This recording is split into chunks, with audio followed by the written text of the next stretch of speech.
When we talk about why narcissists and survivors both seem to care deeply about what other people think, we have to start by understanding that on the surface it can look the same, but psychologically, it couldn't be more different.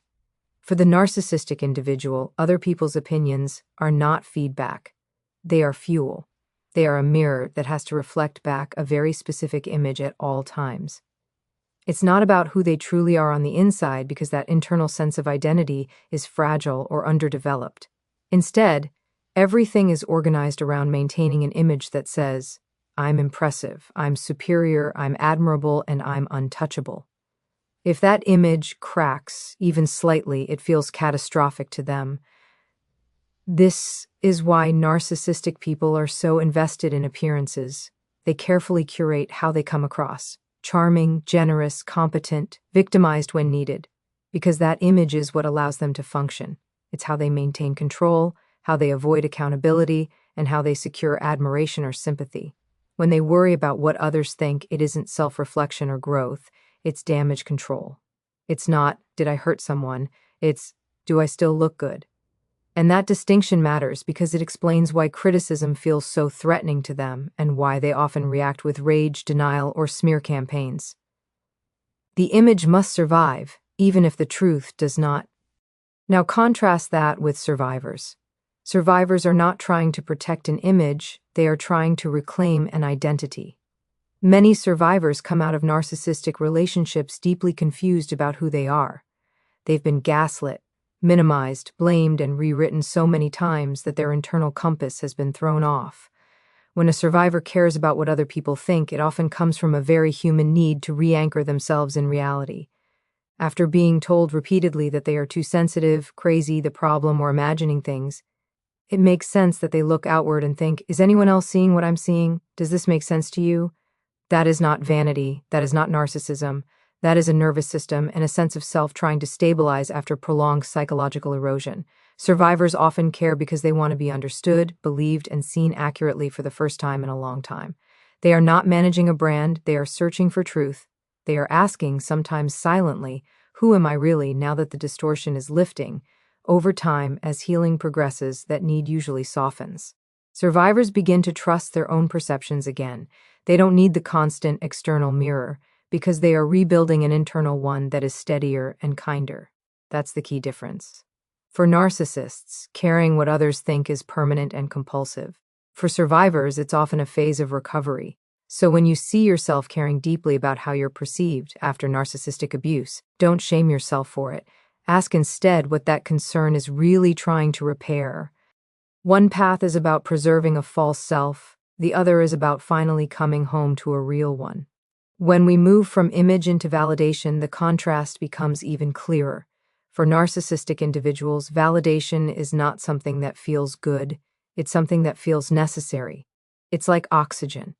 There's an internal emptiness there, a shaky sense of self that never quite settles, and admiration from others temporarily fills that gap. Compliments, praise, attention, status, these aren't enjoyed and then set aside. They are consumed urgently because without them the person feels exposed, diminished, or even non-existent. That's why the hunger never stops. No amount of approval is ever enough, because it was never about appreciation in the first place, it was about regulation. This is also why narcissistic validation seeking is so performative. It has to be visible, obvious, and reaffirmed repeatedly. If the applause fades, anxiety kicks in. If someone disagrees or challenges them, it's not processed as information, it's experienced as a threat. That's when you see the defensiveness, the grandstanding, the rewriting of events. The question is never, could I be wrong? It's, how do I get the room back on my side? Other people become instruments used to prop up a fragile internal world, and the moment they stop serving that function, they are devalued or discarded. Survivors, on the other hand, are not hungry for admiration. They are searching for orientation. After prolonged gaslighting, manipulation, and emotional invalidation, their sense of reality has been repeatedly undermined. When someone has spent years being told that what they feel didn't happen, that their reactions are irrational, or that their memories are incorrect, the mind starts to wobble. So when survivors look to others for validation, it's not to feel special, It's to feel sane. It's a quiet, desperate checking in. Did you see that too? Does this make sense? Am I overreacting, or was that actually not okay? That kind of validation is not about ego, it's about grounding. Survivors are trying to reconstruct a reliable narrative after theirs was systematically dismantled. They are piecing together reality with the help of safe, trustworthy people because their internal trust system has been damaged. And this is where so many survivors get misunderstood. They're told they care too much about what others think, or that they need to be more confident when in fact they are doing something very adaptive. They are reality testing. They are repairing. As healing progresses, that need shifts. Survivors begin to internalize validation instead of outsourcing it. They start recognizing red flags without needing consensus. They trust their discomfort. They don't need everyone to agree anymore because they've rebuilt a relationship with their own perception. That's growth. That's recovery. The crucial distinction here is that narcissists seek validation to escape emptiness, while survivors seek validation to escape confusion, and only one of those paths leads to clarity and freedom. As we go deeper, this difference starts to show up very clearly around reputation. For narcissistic individuals, reputation is not just important, it's strategic. It's something to be managed, curated, and defended at all costs. Their public image often functions like armor. If they are seen as charming, competent, generous, or even misunderstood, it shields them from accountability. Reputation gives them leverage. It allows them to get away with behavior that, if fully visible, would invite consequences. So when they worry about what other people think, it's not about connection or understanding. It's about staying ahead of exposure. This is why narcissistic people can seem so invested in controlling narratives. They are often very aware of who believes what, who's on their side, and who might be a threat. They may preemptively discredit others, play the victim, or subtly rewrite history, all to protect that external story. If someone challenges them, it's not taken as feedback, it's treated as danger. Because if the reputation slips, power slips. And if power slips, everything feels unstable. In that sense, reputation is not social, it's survival of the false self. Now let's look at survivors, because again, this is where things get misunderstood. Survivors often care deeply about how they're perceived too, especially after leaving or being entangled with a narcissistic person. But the reason is entirely different. For survivors, perception is often tied to safety. Being believed can mean having support. Being seen accurately can mean protection from further manipulation, from isolation, from being pulled back into the same harmful dynamic. When there has been a smear campaign, or even subtle doubt cast on their character, survivors aren't managing reputation to look impressive, they're trying to make sure the truth doesn't disappear. Many survivors have experienced what it's like to speak up and not be believed, to be labeled difficult, dramatic, or unstable while the narcissistic person is praised or pitied. That kind of reversal is destabilizing. So when survivors care about what others think, it's often rooted in a very real concern. If people don't understand what actually happened, will I be safe? Will I be supported? Will I be isolated again? That's not vanity, that's self-protection. There's also a deeper layer here. Survivors are often reclaiming their voice after long periods of silence. They may finally be telling their story carefully and thoughtfully, not to win admiration, but to reclaim coherence. To say, this is what I lived through. This is who I am. That desire to be understood is not about controlling others. It's about restoring dignity. It's about having your reality acknowledged after it was denied for far too long. And just like with validation, this concern, usually another place where this difference becomes unmistakable, is around fear. Specifically, what each side is actually afraid of. Narcissistic individuals are deeply afraid of exposure. Not embarrassment, not discomfort, but exposure. The idea that someone might truly see behind the performance, notice the inconsistencies, or connect the dots between their charm and their harm is terrifying to them. Because if that happens, the carefully constructed version of themselves starts to collapse. And without that external shell, there's very little holding things together internally. This is why narcissistic people can react so intensely when they feel questioned or challenged. A simple "that doesn't sound right" or "that wasn't my experience" can provoke outsized anger, defensiveness, or retaliation. It's not because the comment was unfair, it's because it came too close to the truth. Exposure threatens the narrative, and the narrative is everything. So they double down, they deflect, they accuse, they recruit allies. Anything to make sure that the spotlight never turns inward. Silence, confusion, and doubt in others are far safer than clarity. Survivors, by contrast, are not afraid of being seen. In fact, many are desperate for it. What they fear is being misunderstood again, after living in environments where their words were twisted, their intentions misread, and their pain minimized. The idea of being misinterpreted can feel unbearable. When survivors speak, especially in the early stages of healing, there's often a carefulness there, a rehearsing, a worry about saying it right. That's not manipulation, that's fear born from experience. Experience that taught them that being misunderstood can lead to punishment, dismissal, or deeper isolation. This is especially true for survivors who have lived through smear campaigns. When someone has already told a distorted story about you, you become acutely aware of how fragile truth can feel. Survivors may fear that if they don't explain themselves well enough, if they don't choose the perfect words, they'll once again be painted as the problem. That fear isn't about controlling the narrative. It's about preventing further harm. It's about wanting clarity to replace chaos. There's also an important difference in how silence functions here. For narcissists, silence is a tool. It keeps things hidden. It keeps people guessing. It preserves power. For survivors, silence was often imposed. Speaking up was punished, ignored, or mocked. So when survivors finally begin to use their voice, it's often accompanied by anxiety. Not because they're being dishonest, but because honesty once came at a cost. And here's the critical shift that happens with healing. Survivors slowly realize that being understood by everyone is not required, that some people will never get it, and that doesn't invalidate the truth. As that realization settles in, the fear of being misunderstood starts to loosen its grip. The survivor no longer needs universal agreement, just self-trust.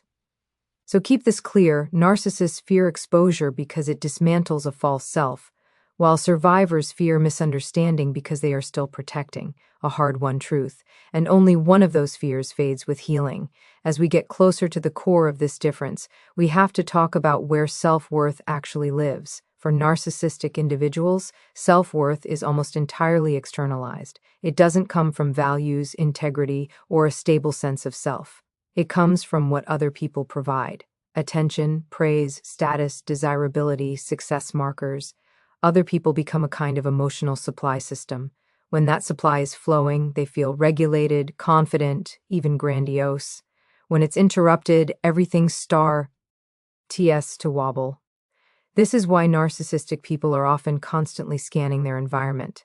Who's impressed? Who's pulling away? Who might be losing interest? Their internal state rises and falls based on these cues. Self-esteem isn't something they carry inside, it's something they extract.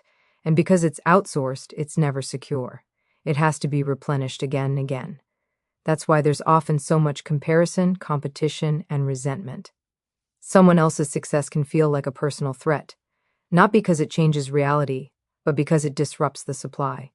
Now compare that with survivors. Survivors may also look outward at times, but what they are doing is fundamentally different. They are not trying to prop up a grand self, they are trying to repair a damaged one. Narcissistic relationships systematically erode internal trust. Survivors were often taught, explicitly or subtly, not to believe themselves. Their feelings were dismissed, their instincts were questioned, their needs were framed as flaws. Over time, that creates a rupture inside. So when survivors seek feedback or reassurance, it's not to feel superior, it's to feel steady. This is an important distinction, because survivors are often unfairly criticized here. They're told they need to stop caring what people think without any acknowledgement of what they're actually rebuilding. Internal repair takes time. Learning to trust your gut again, after it's been repeatedly overridden, is not instant. Survivors are slowly relearning how to locate authority inside themselves. And in that process, some external reflection can be helpful, even necessary, especially when it comes from safe, grounded opal. But here's the key turning point. As survivors heal, they begin to internalize what once had to come from outside. They start noticing patterns without needing confirmation. They honor discomfort without explaining it away. They choose boundaries without needing approval. Self-worth becomes something they practice, not something they perform. And when that shift happens, caring what others think no longer has the same charge. It doesn't disappear completely because we're human, but it no longer runs the system. This is where the contrast becomes stark. Narcissists cannot move self-worth inward without facing deep internal work they typically avoid. Survivors, on the other hand, are already doing that work, often quietly and courageously. One path keeps self-esteem dependent and fragile. The other slowly makes it resilient. So remember this. Narcissists look outward to feel whole, while survivors look inward to become whole, and only one of those directions leads to lasting repair. Finally, we arrive at the deepest distinction of all, what caring about other people's opinions is actually used for. For narcissistic individuals, public opinion is a tool of power. It's not passive, it's not incidental, it's leveraged. If they can influence how others see them, they can influence how others treat them, excuse them, side with them, or doubt someone else. Perception becomes currency, and with enough of it, they can dominate the narrative without ever having to change their behavior. This is why narcissistic people often appear so invested in charm, alliances, and appearances. They understand, intuitively or strategically, that if enough people see them as likable, impressive, or victimized, then their version of reality wins. Harm can be minimized. Accountability can be avoided. The opinions of others are not about connection, they are about control. Who believes me? Who defends me? Who will doubt you? That's the calculation. And once public opinion is secured, it can be weaponized, used to shame, isolate, or silence anyone who threatens the illusion. Survivors, on the other hand, are moving in the opposite direction. They are not trying to gain power over others. They are trying to get free from shame. Shame that was planted, reinforced, and kept alive by someone else's manipulation. When survivors care about what others think, especially early in recovery, it's often because shame thrives in secrecy and silence. Being seen accurately, being believed, can loosen shame's grip. It can remind them that what happened wasn't normal, wasn't deserved, and wasn't their fault. This is why validation can feel so relieving to survivors. Not because it elevates them, but because it unburdens them. It helps externalize the blame that never belonged inside in the first place. Survivors aren't trying to win. They're trying to unlearn years of self-blame. They're trying to stand in their own dignity again. That's not a power move. That's a healing one. And here's the quiet but powerful shift that happens as survivors continue to heal. Gradually, they no longer need public opinion to counter shame. They don't need everyone to understand. They don't need to prove what happened. They know it. They feel it. They trust themselves. And with that comes a kind of freedom narcissistic systems can't tolerate because it can't be controlled. At that point, other people's opinions lose their grip. Not because survivors stop caring entirely, but because their self-worth is no longer up for debate. Shame no longer runs the show. Boundaries no longer need consensus. And power is no longer something taken from others. It's something quietly reclaimed. So this is where everything lands. Narcissists use other people's opinions to control and dominate, while survivors move through caring about opinions on their way to freedom. And the difference between those two paths is the difference between manipulation and healing evolves. As survivors rebuild confidence and stability, they no longer need everyone to see their side. They know it. They trust it. Their sense of safety becomes internal rather than dependent on public perception. So remember this distinction clearly. Narcissists manage reputation to avoid consequences, while survivors care about perception because truth and safety are often intertwined, and only one of those is rooted in healing.